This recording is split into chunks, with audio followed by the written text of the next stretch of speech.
Hello students, আজকে তোমাদের জন্য ক্লাস 8-এর প্রশ্নবিচিত্র 2026-এর ম্যাথমেটিক্সের মডেল কোশ্চেন পেপার 1 আলোচনা করব।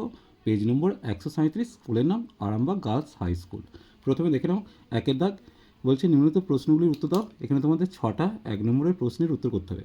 প্রথম যে কোশ্চেনটা দিয়েছে 80 টাকার 15% সমান কত?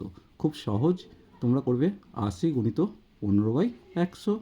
তাহলে 0 0 কেটে দাও, 5 দিয়ে কেটে 3 পেলাম, 2 পেলাম, 2 দিয়ে কেটে 4 পেলাম, অর্থাৎ উত্তর এলো 12 টাকা।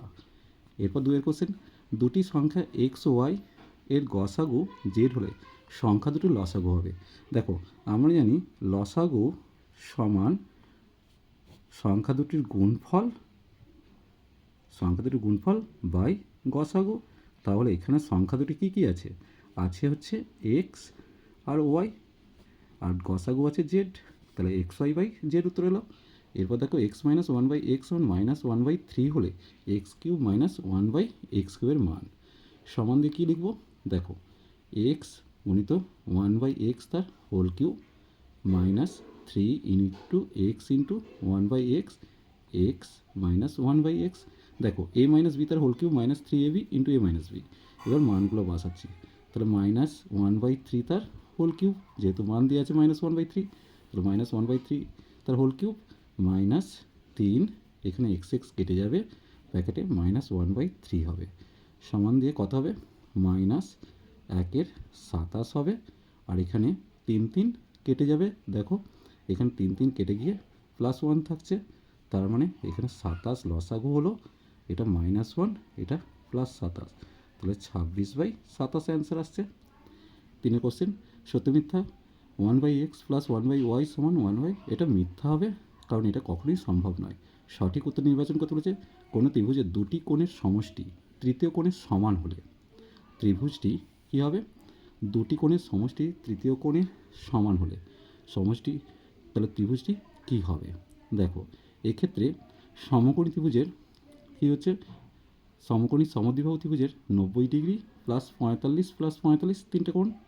আবার স্থূলকোণী ত্রিভুজ কী হতে পারে? স্থূলকোণী ত্রিভুজ হতে পারে, এখানে স্থূলকোণ যদি আমি 90-এর থেকে বেশি ভাবি, তাহলে 100 যদি ভাবি, বাকি দুটো কোণের সমষ্টি কত হবে? 80 হবে, যেটা সম্ভব নয়। তাহলে এখানে সঠিক উত্তর বি এরটা হবে। এরপর দেখো ত্রিভুজ এবিসের এবি সমান এসি, কোণ বিএসি সমান 80 ডিগ্রি। তাহলে প্রথমেই তুমি এঁকে ফেলো একটা ত্রিভুজ, যেটা এবি আর এসি। তাহলে এখানে বিএসি কোণ, বিএসি কোণটা হচ্ছে 80 ডিগ্রি দেওয়া আছে, তোমাকে এবিসি কোণটা চেয়েছে। দেখো এই দুটো কোণের সমষ্টি কত? 100 ডিগ্রি হবে, কারণ তিনটে কোণ মিলিয়ে 180, তো তার মধ্যে 80 ডিগ্রি বাদ দিলে এই দুটোর সমষ্টি হচ্ছে 100 ডিগ্রি। আবার এই দুটো কোণ সমান হবে, যেহেতু বাহু দুটো সমান তাই দুটো কোণ সমান হবে, তাহলে প্রত্যেকটা কোণ 50 ডিগ্রি করে হবে। এরপর দেখো 2-এর দাগের উৎপাদকের বিশ্লেষণ দিয়েছে, দেখে নেব। দেখো প্রথমে উৎপাদকটা টুকেছি। দেখো এখানে দুটো উৎপাদক কি? এ প্লাস বি আর এ মাইনাস বি, এদের যোগফল কত? 2a। তাই লিখেছি এক্স স্কোয়ার মাইনাস সেকেন্ড ব্র্যাকেটের মধ্যে A plus B plus A minus B into X plus A plus B into A minus B. এরপর দেখো ব্র্যাকেট তুলে দিয়ে গুণ করেছি, তাহলে X square minus A plus B into X plus A মাইনাসে মাইনাস হবে A minus B into X plus এটা লিখেছি। এরপর কমন নেব, এই দুটো থেকে কমন যাচ্ছে এক্স, তাহলে x minus A plus B হলো, আর এখান থেকে কমন যাবে মাইনাস এ মাইনাস বিটা কমন যাবে, তাহলে x minus A plus B. খেয়াল রাখবে এটা প্লাস ছিল, মাইনাস কমন নিয়ে জন্য এটা মাইনাস হয়েছে। এখন এটাকে যদি আমি কমন নিই, তাহলে এক্স মাইনাসে মাইনাস বি করে নিলাম, আর এখানে হবে এক্স মাইনাসে প্লাস বি। এরপরে দেখো একটা উৎপাদক দিয়েছে, দেখে নেব। দেখো প্রথমে অঙ্কটা টুকেছি, এখানে খেয়াল করতে হবে কম্বিনেশন করার জন্য 1-এর সাথে 7 যোগ করলে 8 হবে, 3-এর সাথে 5 যোগ করলে 8 হবে, অর্থাৎ এক্স প্লাস 1-এর সাথে এক্স প্লাস 7 নেবো, এক্স প্লাস 3-এর সাথে এক্স প্লাস 5 নেবো। গুণ করলাম, পেয়ে গেলাম x square plus 8x plus 7, এটা গুণ করলে x square plus 8x plus 15 আছে। এখন দেখো এক্স স্কোয়ার 8x আর এক্স স্কোয়ার প্লাস 8x একই, তো সেটাকে এ ধরে নেবো, তাহলে কী হয়ে যাচ্ছে? এ প্লাস 7, দেখো এ প্লাস 7 এ প্লাস 15, আর এখানে প্লাস 15 আছে। গুণ করলাম, পেয়ে গেলাম A square plus 22 plus 105 plus 15। এবার দেখো 22, তাহলে এখানে পেলাম এ স্কোয়ার প্লাস 22 প্লাস 120, 120কে ভেঙে 10 আর 12 পেলাম, তাহলে তাই লিখেছি A square plus 12 plus 10 into A plus 120।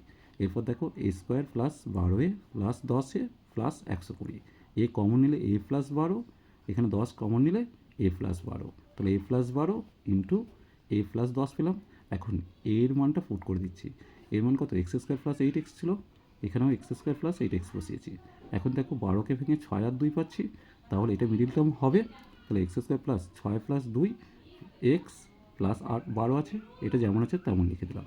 তাহলে X square plus 6x plus 2x plus 12, এটাকে একইভাবে লিখছি, এক্স কমন নিলে এক্স প্লাস 6, এখানে 2 কমন নিলে এক্স প্লাস 6, তাহলে x plus 6 into X plus 2 into x square plus 8x plus 10 পেয়ে গেলাম।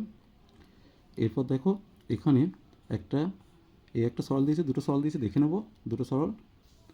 দেখো অঙ্কটার প্রথমে লবের পার্টটা তুলে নিয়েছি, লবটাকে আগে ক্যালকুলেশন করব। তাহলে প্রথমটার সাথে এ নিয়েছি, দ্বিতীয়টার সাথে বি নিয়েছি, তৃতীয়টার সাথে সি যোগ করেছি। তাহলে এক্স মাইনাস এই লসেও করলে ওপরটা পাচ্ছি a square plus a x plus minus a square, একইভাবে b square plus b x minus b square. দেখো তাহলে এ স্কোয়ার কেটে গেল, বি স্কোয়ার কেটে গেল, সি স্কোয়ার কেটে গেল, এক্স কমন নিলে পেয়ে যাচ্ছি A by X minus A, B by X minus B, C by X minus C. দেখো প্রথমে অঙ্কটা টুকে দিয়েছি এটা, এবার লবের জায়গায় এটা রেখেছি আর নিচে একই আছে, দেখো লবের জায়গায় টুকেছি আর নিচে হরটা রয়েছে, কেটে দিলাম, কেটে দিয়ে উত্তর এলো এক্স। দেখো এখানে বিসিটা রেখেছি, বি প্লাস সি এর সাথে বি প্লাস সি নিয়েছি আর বি প্লাস সি এর সাথে মাইনাস এটাকে করে নিয়েছি, একইভাবে করেছি। দেখো এরপর দেখো গুণ করেছি, প্রথমে বি প্লাস সি তার হোল স্কোয়ার, তো এটা তাহলে b square plus 2bc plus c square পেলাম, আর এখানে এ দিয়ে গুণ করলে মাইনাস এবি মাইনাস এসি, একইভাবে করলাম। তাহলে দেখো এখানে এবিসি লসাগুলো, তাহলে প্রথমে এই পদগুলোর সাথে এ গুণ করেছি, আবার এখানে বি দিয়ে গুণ করেছি, এখানে সি দিয়ে গুণ করেছি, সব কেটে গিয়ে পড়ে থাকছে 6abc। দেখো এখানে 2abc 2abc 2abc 6abc, A B স্কোয়ারের সাথে এ বি স্কোয়ার কাটবে, দেখো আবার বি স্কোয়ার সি এর সাথে এখানে বি স্কোয়ার সি কাটবে, সমস্ত কিছু কেটে যাবে, শুধুমাত্র 6abc থাকবে, এবিসি কেটে দিয়ে 6 উত্তর আসছে। এরপর দেখো এখানে গসাগু দিয়েছে দুটো, দেখে নেব। দেখো প্রথম রাশিটা টুকেছি, এ স্কোয়ার মাইনাস 1 মানে কি, A square minus 1 square A plus 1 A minus 1, একইভাবে দ্বিতীয় রাশিটা A cube minus B cube, তো তাহলে A minus 1 A square plus A B plus B B square, আর এটা তৃতীয় রাশিটা মিডল টার্ম করে দিয়েছি। তাহলে এখানের মধ্যে গসাগু দেখো এ মাইনাস 1 সব জায়গায় আছে, তাই গসাগু এ মাইনাস 1। দেখো তারপরে যে গসাগুটা আছে, মিডল টার্ম করেছি, প্রথমে এক্স কমন নিয়েছি, মিডল টার্ম করে এটা পেলাম, দ্বিতীয়টা থেকে এক্স কমন নিয়ে মিডল টার্ম করে এটা পেলাম, তৃতীয়টা থেকে এক্স স্কোয়ার কমন নিয়ে এটা পেলাম। তাহলে প্রত্যেকটা জায়গায় এক্স কমন আছে, তাই গসাগু হচ্ছে এক্স। এরপর দেখো লসাগু দিয়েছে, দেখে নেব। দেখো এখানে প্রথমত 3টা কমন নিয়ে মিডল টার্ম করলাম, দ্বিতীয় রাশিতে 2টা কমন নিয়ে মিডল টার্ম করলাম, আর তৃতীয় রাশিতে 4টা কমন নিয়ে মিডল টার্ম করলাম। এখানে 2 3 4 যে আছে তাদের লসাগু করলাম 12, তাহলে নির্ণয় লসাগু হচ্ছে 12 গুণিত y minus 3 y minus 2 y plus 4 y minus 5 আর ওয়াই মাইনাস 4। তৃতীয়টা দেখো প্রথমে সাজিয়ে নিয়েছি, x square minus 2xz plus z square minus y square করে দিয়েছি, তাহলে এক্স মাইনাস জেড তার হোল স্কোয়ার আর এটা y square, a square minus b square সূত্রে ফেলে দিয়ে সাজিয়ে নিয়েছি। দ্বিতীয় রাশিটাও একইভাবে সাজিয়েছি, দেখো এক্স স্কোয়ার মাইনাসটা কমন নিয়ে এই তিনটাকে ব্র্যাকেট করে নিয়েছি। এখানে খেয়াল রাখবে ওয়াই স্কোয়ার প্লাস হবে এটা মাইনাস হবে। দেখো x square minus Y minus z তার হোল স্কোয়ার পেলাম, এ স্কোয়ার মাইনাস বি স্কোয়ার সূত্রে ফেলে দিয়েছি। তৃতীয় রাশিটা দেখো খুব সহজ, শুধুমাত্র এক্সটা কমন নিচ্ছি আর এটা সূত্রে ফেলে দিচ্ছি, তাহলে ওয়াই প্লাস জেডটা কমন নিলে X plus Y minus Z, তাহলে লসও কত হবে X plus Y minus Z, X minus Y minus Z, X minus Y plus Z আর ওয়াই প্লাস জেড। তারপরে দেখো এখানে লেখা অঙ্কগুলোর মধ্যে প্রথম যে অঙ্কটা আছে ত্রৈরাসিক পদ্ধতি দেখো প্রথমে 30 জন, পরে 40 জন, 3/7 অংশ, বাকি মানে 4/7, আর এটা 15। রাস্তায় স্থির থাকলে জন বাড়লে সময় কমবে, অর্থাৎ ব্যস্ত সংখ্যক, তার মানে 30/40 লিখব, মানে 3/4।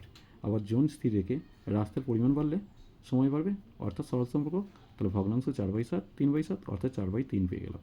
তাহলে নির্ণয়ের সময় সমান 15 গুণিত 3/4 গুণিত 4/3, কাটাকাটি করে 15 দিন পেয়ে গেলাম। তারপর খুব ইম্পর্টেন্ট অঙ্ক, আমিনবীর অঙ্ক দেখে নেব। ধরি আমিনবীর প্রাথমিক বেতন হচ্ছে 100 টাকা, 20% বৃদ্ধির পর বেতন হচ্ছে 120 টাকা, 20% বেতন হ্রাস মানে 24 টাকা কমলো। এখন বেতন হচ্ছে 120 থেকে 24 কমানো 96 টাকা পাচ্ছে। তাহলে শতকরা বেতন হ্রাস হচ্ছে 100 মাইনাস 96 সমান 4 টাকা। এরপর দেখো পিতলের অঙ্কটা দিয়েছে, দেখে নেব। ধরি 5x পিতলের সঙ্গে 2x পিতল একক পিতল মেশানো হলো। তাহলে 5x একক পিতলে তামা আছে 5x গুণিত আনুপাতিক ভাগার, কারণ 8:3 ছিল, তাহলে 8/8 যুক্ত 3 মানে 40x/11। আবার দশটা কত হবে 15x/11। তাহলে 2x একক পিতলে তামা কত, এটি যেহেতু 15:7 ছিল তাই 2x গুণিত 15 কত হচ্ছে 15 যুক্ত 7 মানে এখানে 2x গুণিত 15/22 পেলাম, 2 দিয়ে কেটে 11 অর্থাৎ 15x/11। একইভাবে দশটা হচ্ছে 7x/11। তাহলে মোট তামা কত 40x/11 সাথে 15x/11 যোগ করে পেয়ে গেলাম 55x/11 অর্থাৎ 5x। আর মোট দশটা কত 15x/11 সাথে 7x/11 যোগ করে পেয়ে গেলাম 22x/11 অর্থাৎ 2x একক। তাহলে তামা দশটার অনুপাত কত 5x:2x অর্থাৎ 5:2। এরপর দেখো তাঁতের যন্ত্রালয়তে তাঁতের অঙ্কটা দিয়েছে, দেখে নেব। দেখো 1080 মিটার 18 দিনে করছে 12টি হস্তচালিত তাঁত, 2715 দিনে কত। তাহলে সময় স্থির রেখে যদি কাপড়ের দৈর্ঘ্য বাড়ে তাহলে হস্তচালিত তাঁতের সংখ্যা বাড়বে অর্থাৎ সরল সংখ্যা। তাহলে ভগ্নাংশ কত হবে 2700/1080 0 কেটে দিয়ে কাটাকাটি করে 5/2 পেলাম। একইভাবে কাপড়ের দৈর্ঘ্য অপরিবর্তিত রেখে সময় কমলে হস্তচালিত তাঁত বাড়বে অর্থাৎ এটা ব্যস্ত সম্পর্ক। তাহলে ব্যস্ত হলে ভগ্নাংশ কত হবে 18/15, সেক্ষেত্রে 6/5 পেলাম। তাহলে হস্তচালিত তাঁতের সংখ্যা হচ্ছে 12 গুণিত 5/2 গুণিত 6/5, কাটাকাটি করে পেয়ে গেলাম 36টি। চেয়েছে হস্তচালিত নয় যন্ত্রচালিত তাঁতের সংখ্যা, তাহলে যন্ত্রচালিত তাঁতের সংখ্যা 36 ভাজিত 2 × 1/4 অর্থাৎ 36 গুণিত কত হয়ে যাবে 4/9 সমান 16টি। এরপর দেখো বর্গক্ষেত্রের ক্ষেত্রফল শতকরা কত বাড়লো হিসাব করতে বলেছে। ধরি বর্গক্ষেত্রের বাহু হচ্ছে 100 একক, বর্গক্ষেত্রের ক্ষেত্রফল হচ্ছে 100 স্কোয়ার মানে 10,000 বর্গ একক। এখন বর্গক্ষেত্রের বাহু 100 + 10 বেড়েছে মানে 110, বর্গক্ষেত্রের ক্ষেত্রফল 110 তার স্কোয়ার মানে 12,100 বর্গ একক। তাহলে বর্গক্ষেত্রের ক্ষেত্রফল বৃদ্ধি কত 12,100 থেকে 10,000 বাদ দিলাম মানে 2100 বর্গ একক। তাহলে শতকরা ক্ষেত্রফল বৃদ্ধি 2100/10,000 গুণিত 100, কাটাকাটি করে 21 বর্গ একক পেয়ে গেলাম। এরপরের যে শরবতের অঙ্কটা দিয়েছে দেখে নেব। ধরি শরবত x লিটার ছিল, শরবতে সিরাপ ছিল 5x/7, জল ছিল 2x/7। y লিটার শরবত তুলে নিয়ে সমপরিমাণ জল ঢালা, তাহলে y লিটারে সিরাপ কত হবে 5y/7 আর জল কত হবে 2y/7। তাহলে এখন সিরাপ কত 5x/7 থেকে 5y/7টা বাদ যাচ্ছে, তেমন এটা পেলাম। জল কত 2x/7 থেকে 2y/7 বাদ যাচ্ছে, তার সাথে ওয়াইটা যোগ হচ্ছে, পেয়ে গেলাম কত 2x - 2y + 7y/7, তার মানে 2x + 5y/7 লিটার। এখন দুটোকে সমান করছি, 7 7 কেটে দিয়েছি। এখন দেখো এক্সগুলোকে এক কাছে করছি, 5x - 2x সমান 5y + 5y সমান 3x সমান 10y, তাহলে 10y সমান 3x, তাহলে y/x সমান 3/10 অর্থাৎ 3/10 অংশ শরবত তুলে নিয়ে 3/10 অংশ জল ঢালা হয়েছিল। এরপরের দেখো অবনীর অঙ্কটা দিয়েছে, দেখে নেব। অবনী একদিনে করে 1/20 অংশ, আনোয়ার একদিনে করে 1/25 অংশ, দুজনে একদিনে করে 1/20 যুক্ত 1/25 মানে 9/100 অংশ। এবার 10 দিনে করে 9/100 গুণিত 10 মানে 9/10। তাহলে বাকি কাজ হচ্ছে 1/10 অংশ। তাহলে বাকি কাজটা সুখেন করছে, তাহলে 1/10 অংশ করছে 3 দিনে, 1 অংশ করতে কত দিনে। কাজ ও দিন সরল সম্পর্ক, তাহলে 1/10 = 1 3 জিজ্ঞাসা চিহ্ন। তাহলে সময় সমান কত হবে 3 × 1/110 অর্থাৎ 30 দিনে। সুখেন সমগ্র কাজ 30 দিনে শেষ করবে। এরপর আমরা দেখে নেব এখানে কন্ট্রাক্টরের যে কাজটা ও কতজন অতিরিক্ত লোক নিয়োগ করতে হবে। দেখো 1/4 এখানে 3/4 বাকিটা 3 দিন, বাকি 7 দিন আর 280। কাজ বাড়লে লোক বাড়বে অর্থাৎ সরল সম্পর্ক, তাহলে ভগ্নাংশ মানে হচ্ছে কত হবে 3/4/1/4, 4 কেটে গিয়ে 3/1 পেলাম, 3/1 পেয়ে গেলাম। আবার দেখো সময় বাড়লে লোক কমবে ব্যস্ত সম্পর্ক, তাহলে 3/7 পেয়ে যাব। তাহলে লোক সমান 280 × 3/1 × 3/7, কাটাকাটি করে 360 জন। তাহলে লোক নিয়োগ করতে হবে 360 - 280 সমান 80 জন। দেখো উপরের সারের দাগেরগুলো সব উপাদ্য ছিল, এগুলো তোমরা বইতে পেয়ে যাচ্ছ। এখানে দেখো যেটা দিয়েছে ত্রিভুজের কোণগুলোর মান চেয়েছে, খেয়াল করো। এসিডি যদি 130 ডিগ্রি হয় তাহলে এসিবি কোণটা কত 180 থেকে 130 বাদ দেবো 50 ডিগ্রি। আবার দেখো এবি সমান এসি, তো তাহলে এবিসি কোণ সমান এসি বি কোণ। এখন এবিসি সমান এসিবি সমান 50 ডিগ্রি।